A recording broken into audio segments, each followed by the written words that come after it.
Anyway, we're doing Sky Striker today.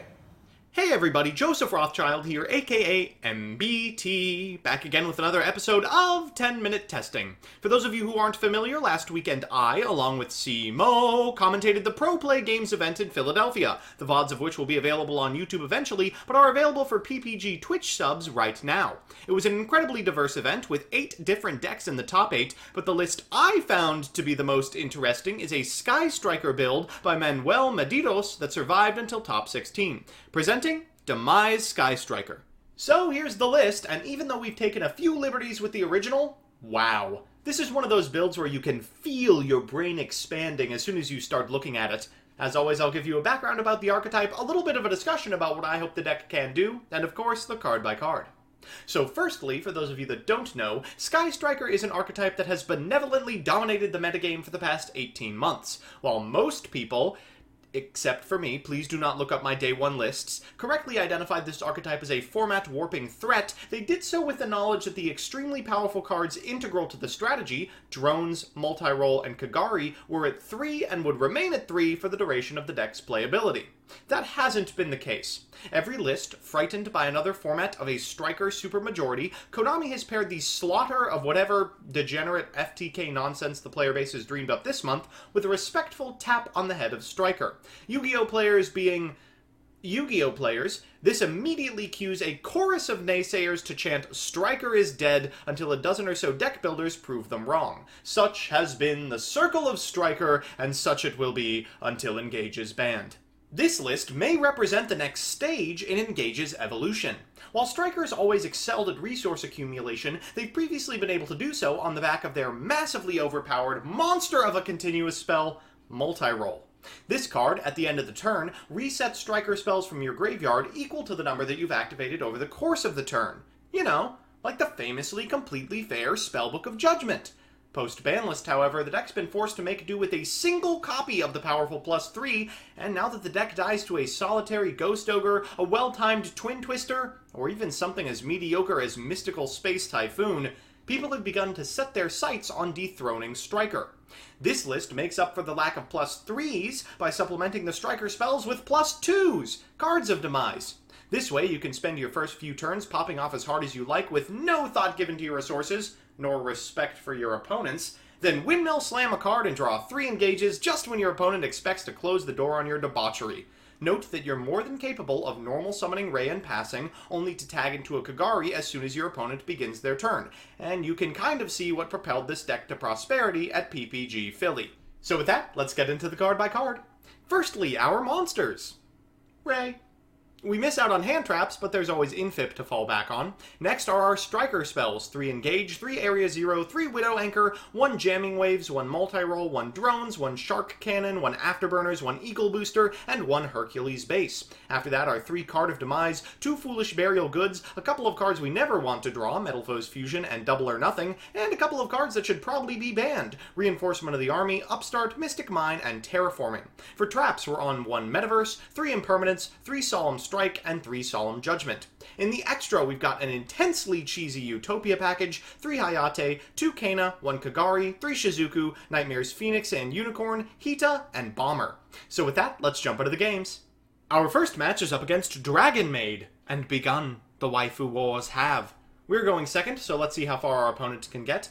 They're going to lead with a copy of Tempest. That's adorable. To get a copy of Tilru, they'll activate Tilru's effect to get a copy of Loudry and discard a copy of Flamme. For turn, we draw a copy of Reinforcement of the Army. We're going to lead with a copy of Afterburners, destroying the Tilru, because of course it can only tag out during battle phase. We're going to go into a Hayate. They're going to activate Aird's effect to get a copy of Nasuari. We have a Widow Anchor for it, and while we can't take this card, we can activate Engage and draw a card now that there's 3 spells in graveyard. We'll add it back with Kagari after getting a multi-roll and get a copy of Area 0. We'll activate the Area 0 on our set copy of Solemn, and what do we find but nothing. That's fine. The activation is really all I cared about anyway. We'll get over this copy of Nasuari, set a card, go into Shizuku, and then at end step set 2 and use Shizuku to get a copy of Engage. Our opponent draws a copy of Waking the Dragon for turn, thematic. They'll activate Loudry, we'll Solemn Strike it, and that looks to be the end of the game. until I realize that I'm a bit too greedy for my own britches. Our opponent's going to attack with Tempest. I'm happy to do that, because it means we'll get another Shizuku at end step. 2 engages, all I could ever ask for. We'll draw a copy of Infinite Impermanence. We're going to set one card, and then pop it with multi-roll. We'll activate Engage, and then activate Jamming Waves.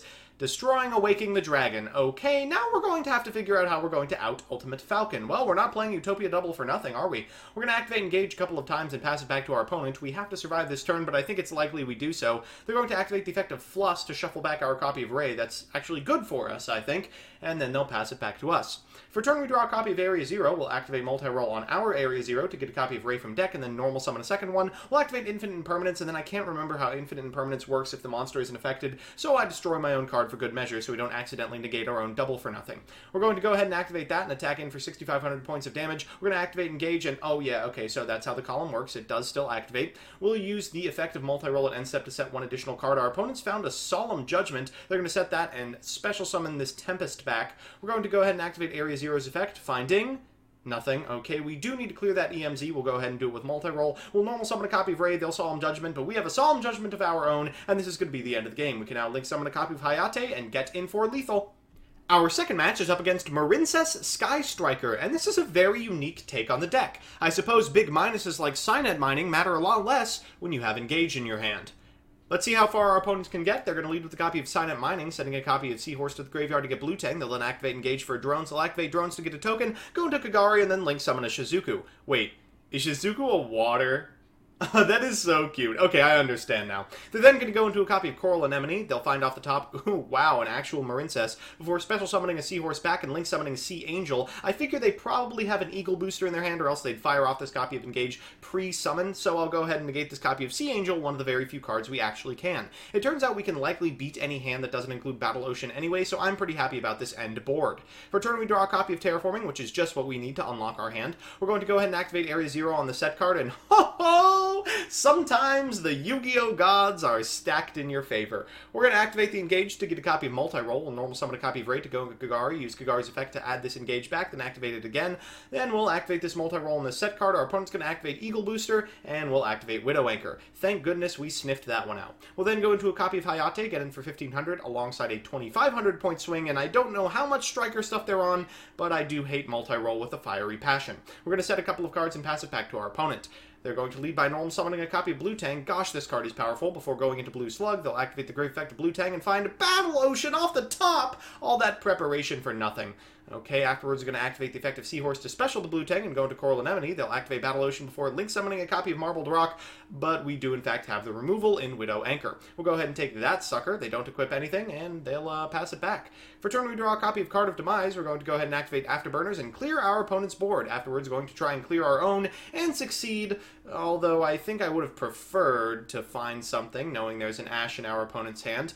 This means we're going to have to activate Card of Demise, and we don't find a Ray, which means we'll set a card and discard 2.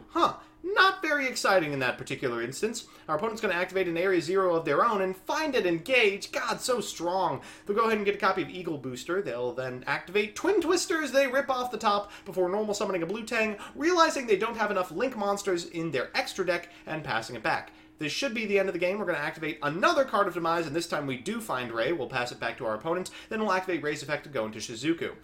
They're going to pass it back to us. They'll activate Nash Blossom on our Shizuku at end step, but we can do basically anything we want from this point. Ooh, and an Engage off the top seals the deal. We'll get a copy of Widow Anchor. We'll send a Metal Foes Fusion, shuffle that sucker back in, activate Area 0 on one of our set cards. Ooh, a Drones. Well, we can get in for a fair amount of damage here. We're going to go into Hayate for the arrow. We'll activate Hornet Drones to get ourselves a copy of a token, and then we'll take our opponent's monster to get in for all but 500 points of damage. With 3 monsters on our side of the field, afterwards we can go into a Nightmare Unicorn to tuck this pesky copy of Area 0, which would potentially find something powerful. Our opponent draws for turn, it's something they can't even activate, and they'll pass it back to us. Finally, we have navigated our way out of this game. So, it's time for Game 3, and you know what that means, a best of 3 versus meta. Our opponent's playing Sky Striker. You know, the good version. With hand traps and the ability to go second. Well, thankfully their opener is hot garbage, so maybe we can make this work. They're going to start by normal summoning a copy of Sky Striker Ace Ray, and then link summoning a copy of Shizuku, setting 2 and passing it back to us. We have just the Infinite Impermanence to prevent this copy of Shizuku from adding a copy of Engage to hand. For turn we draw a copy of Area 0. We're going to start with a copy of Foolish Burial Goods, activating Area 0 on our own set card. We find off the top, ooh, a Ray, don't mind if I do. We'll go into a copy of Hayate and eat an Effect Veiler. Okay, we'll go into a copy of Shizuku and eat a Widow Anchor. Well, I'm fine with them activating as much as possible, provided there's no multi-roll on field. They're going to link summon a copy of Hayate, and what do you know, we have a Widow Anchor of our own, so they're going to be forced to go into main phase 2, shuffle this copy of Metal Foes Fusion, use Rhoda, and then when they link summon Shizuku, we'll activate Solemn Judgment. I don't want that float. For turn, we draw a copy of Card of Demise. That's interesting, but I still think I prefer to go to Hayate here. We're going to use Hayate's effect to send a copy of Engage, and... oh, shoot. Well, we've already special summoned, so we can't get out of TCBOO or activate Card of Demise this turn. That's rough. Our opponent's going to normal summon a copy of Rei, get in for 1500, then tag out for a copy of Hayate, getting in for another 15. We are running out of life points here. We don't have to expend any negation on this, of course, because they can't add this Engage back under TCBOO. Off the top, we find, an Engage of our own. That should unlock the hand. We'll activate Engage to get a copy of Rei. We'll normal summon Rei and go into Kagari. We'll use Kagari to get back this copy of Engage, and the Engage to find a copy of Multi-Roll. We'll activate a copy of Hercules Base and attack into our opponent's Hayate. That's going to draw us a card. Afterwards, we're going to use Rei's effect to special summon herself. We'll attack into the Rei as well. They'll tag out into a Shizuku. We'll attack the Shizuku. They activate Shark Cannon, but we have something to increase our own spell count as well, although we decided to just send it to the graveyard with TCBOO. At end step, they're going to Ghost Ogre as their last card, but that's not too big of a deal. They're going to set one card and pass it back to us, drawing Metal Foes Fusion off the top. Usually I'm on the receiving end of that. We're going to activate Area 0, and we do find a copy of Widow Anchor, which should trigger the effect of Hercules Base, shuffling all these must-haves back into our deck. We get in for 2,000 points of damage. Things are squarely in our favor. We're going to set our whole hand and activate Card of Demise. We find that multi-roll again. For turn, our opponent draws a copy of Widow Anchor. They're going to set it and pass it back to us. We draw a copy of Metaverse. We're going to activate our copy of Multi-Roll and Shark Cannon to get our opponent's monster as fodder for the Area 0. We do find a copy of Drones. We're going to destroy our opponent's monster and get in for 2,500 points of damage. That's Hayate range. We'll activate Multi-Roll to set one more card. Our opponent draws Rei. That's unfortunate. They're going to use Rei's effect to go into Kagari. Kagari's effect to bring back this copy of Engage. We will activate Infinite Impermanence on our opponent's Kagari. They'll attack into our Kagari, not putting them at lethal, to bring back Rei, and then pass it back.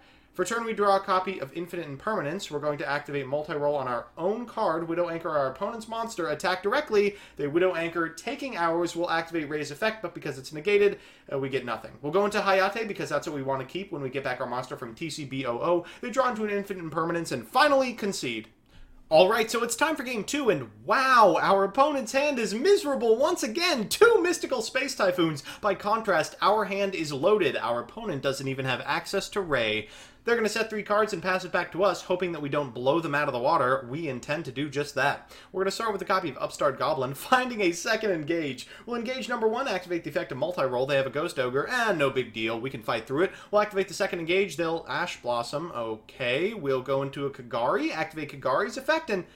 uh-oh. Yeah, we may be in for it. We'll try again next turn. Let's get in directly with Hayate. Use Hayate's effect to send a Rei. Then go into a Shizuku, set 2, and activate Shizuku's effect. They're going to MST both of our Solemn Judgments. Uh-oh. Well, as long as they don't draw exactly that. Oh my god, I think we've lost this game.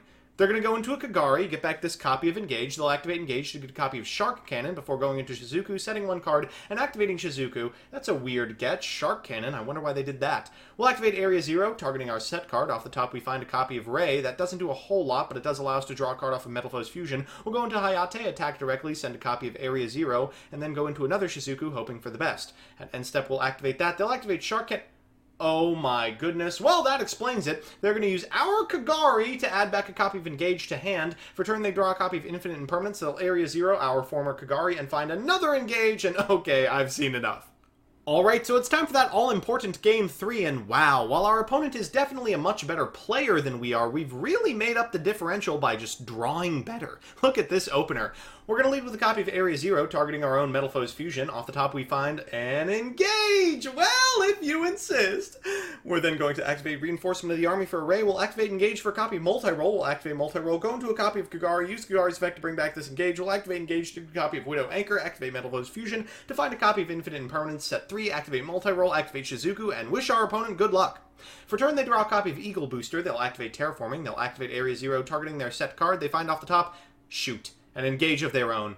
Okay, looks like we're going to have to actually play Yu-Gi-Oh! Here. They're going to activate Multi-Roll, targeting their own copy of Area 0 for Rei, and unfortunately for us, they now have 3 in the graveyard. They'll activate Hayate's effect, sending a second copy of Area 0. They'll go into Kagari, adding back this copy of Engage. We'll Infinite Impermanence, but they have the Eagle Booster in response. Afterwards, you're going to activate this copy of Engage. They'll draw 2 cards, and wow, that's strong. And Afterburners is going to destroy both our copy of Shizuku and our copy of Multiroll, and then they have the Shark Cannon when we attempt to float. They're going to activate a Mystical Space Typhoon on what they know is our remaining copy of Engage, activate Shizuku's effect. We can negate it and the Multiroll for this turn, which is pretty good, but we really need something to happen right now. We'll normal summon a copy of Ray, activate Area 0, chain the effect of Ray to go into a Shizuku. Off the top, we find a Jamming Waves. That's something. We'll activate Jamming Waves, targeting our opponent's set card, but Shark Cannon is going to bring back our Kagari. We have the Widow Anchor for our Kagari, but they have there can be only one to select Shizuku, send Kagari to graveyard, and resolve its effect.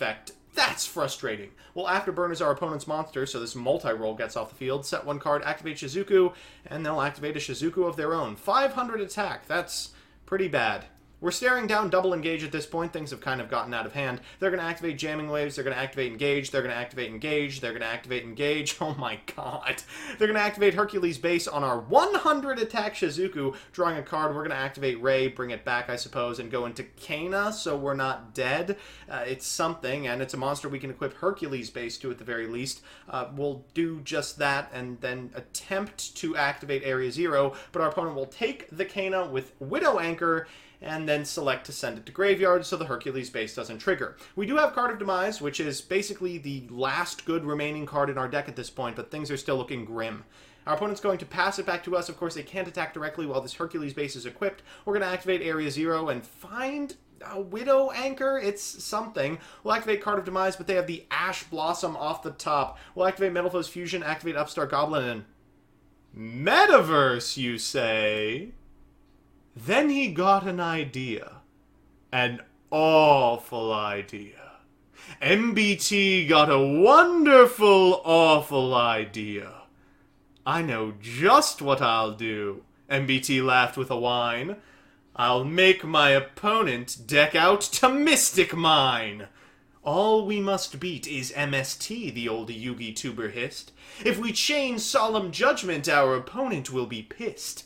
Other outs are popping with Area 0 or Roll, but if we can dodge that, the game we have stole.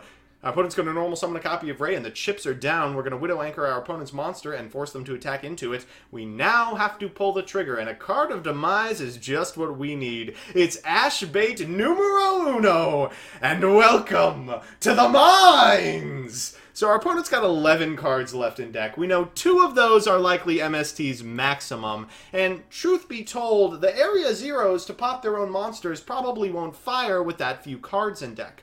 We're going to pass it back to our opponent, who draws nothing. We're going to draw nothing. We'll pass it back to our opponent, who draws nothing. God, this is riveting gameplay. This is Yu-Gi-Oh! At its finest. Our opponent draws again. These hand traps are looking quite pathetic in the face of all of my action. They draw once again. An Upstart Goblin, knowing they'll deck out first, they activate it, and they find a Mystical Space Typhoon. Too bad we have a Solemn Judgment. For turn, we draw another, and with only 1 Mystical Space Typhoon remaining, it is quite likely that this game is over. We've drawn a Terraforming. Our opponent rips the card off the top of their deck and finds another Infinite Impermanence. With no monsters on our side of the field, it does absolutely nothing. They'll draw for turn. Wow. Is that 3 Infip in a row? Wait, are they stacking? We'll set a card and pass it back. No matter. The final Mystical Space Typhoon and the end of our opponent's hope as they see our last remaining Solemn Judgment. We draw a strike, pass it back. They draw their last card, a Veiler, activate everything they can in their hand, link summon Hita, and gift us the win. So we're back with the deck, and please don't draw any conclusions based on that last game. A lot had to go right, and it was all at the expense of common decency. Let's do the pros and the cons. First, the pros. 1, it's still Striker. I mean, it's hard to make any intensely conclusive statements about a deck that can do the same things that Striker has been doing for months, but those things are strong, and this deck does them. 2, there are scenarios where you're actually going to lose the game because your multi-roll was popped where Card of Demise equalizes the playing field, and that's as strong of an endorsement of a card as I'm comfortable giving. And 3, an increased number of cards that reward slow gameplay means you get to play extremely powerful trap cards like Solemn Judgment. I cannot tell you how satisfying it is to negate an evenly matched and see the depression creep onto your opponent's face. And the cons. 1. Pretty often, Card of Demise is completely dead. I mean, oftentimes it is worse than a dead card. If it were something activatable like MST, you'd be able to get your spell count up to 3 and start looping engages. Instead, it just sits in your hand until you find yourself in a bad spot. 2. The increased trap count means you're not hitting the extremely important 3-card threshold nearly as often. Nothing hurts like gazing at a graveyard full of Solemn Strikes and realizing Called by the Grave would have performed just as admirably and turned on your Widow Anchors. And 3. You really miss hand traps. I mean, Infinite Impermanence is fine, but Ogre's been so good for me in a format with multi-roll and LP, and nothing compares to Ash Blossom. The trade-off for not playing them is you get to fiddle with Judgment, but that card's not very good against uninterrupted boards, and on the play is often indistinguishable from Ash anyway. All in all, it's an interesting idea, and congrats to the individual's finish, but I doubt this will be the optimal way to play Sky Striker in the future. So that's that. While I appreciate all of my viewers, a special thanks to my patrons, especially Michael Salmior, Distrin, Lucas Geardis, Adam Trevino, Second, Lieutenant Labcoat, Meepmoto27, Adrian Bra, Adam Sunquist, Isaac Jackson, and Donnie Fillerup. If you want to see me play the decks I make on this show on stream, I'm on twitch.tv/mbtygo every Monday night from 7 to 9 p.m. Eastern Standard Time. Otherwise, I'll see you next time.